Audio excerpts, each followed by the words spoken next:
Where your treasure is, there will your heart be also. God has given us unlimited treasures in His Word. Every time we open it, we can discover a new treasure or admire an old one. What will we find today? Here's Carla Early with Treasure Hunt in the Word.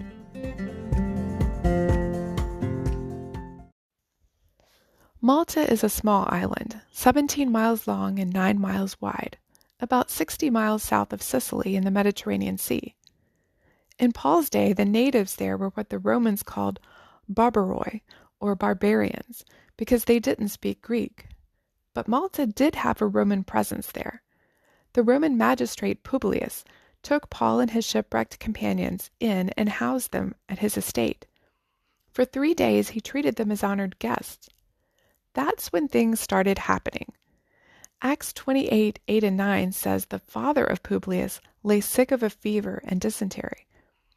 Paul went in and prayed and laid his hands on him and healed him. So when this was done, the rest of those on the island who had diseases also came and were healed. One thing led to another as the Lord opened doors for Paul to preach the gospel, because Paul isn't healing people left and right without telling them about Jesus. I'm sure by this time he has an interpreter following him around, so he and his fellow missionaries can communicate better. Then for 3 months as they wintered there, I can imagine the whole island, including the 276 people who had originally been shipwrecked with Paul, heard the good news about Jesus and had an opportunity to receive his salvation and forgiveness of sin. I bet those who had experienced the shipwreck and become Christians looked back on that as an unexpected blessing. In the past, Paul had visited large Greek-speaking cities. Malta hadn't even been on his radar. But God loved these people and knew that they would be receptive to him. So he sent Paul there to share the gospel with them. We may have daily encounters with people who God is prepared to accept him. We just need to pay attention and take every opportunity to share his word with them. Some of those people may not even be on our radar, but what seems like a chance encounter brings us together.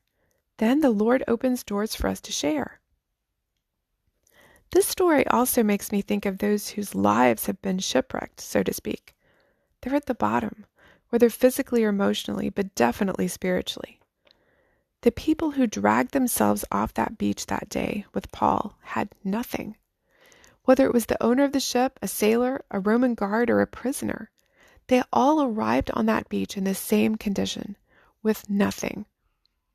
Shipwrecked lives, people who have lost hope, lost everything, those are people so in need of the Lord.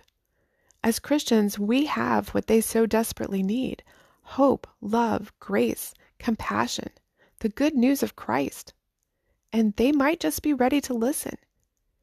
They're in the exact position to come to God with nothing, and He can give them all they need. Who in your community can you reach out to with God's love and hope today?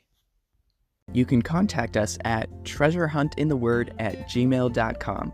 We'd love to hear the treasures God has given you through His Word. You can listen to other episodes on our website, which you can find in the description below. Thank you for listening, and remember, where your treasure is, there will your heart be also.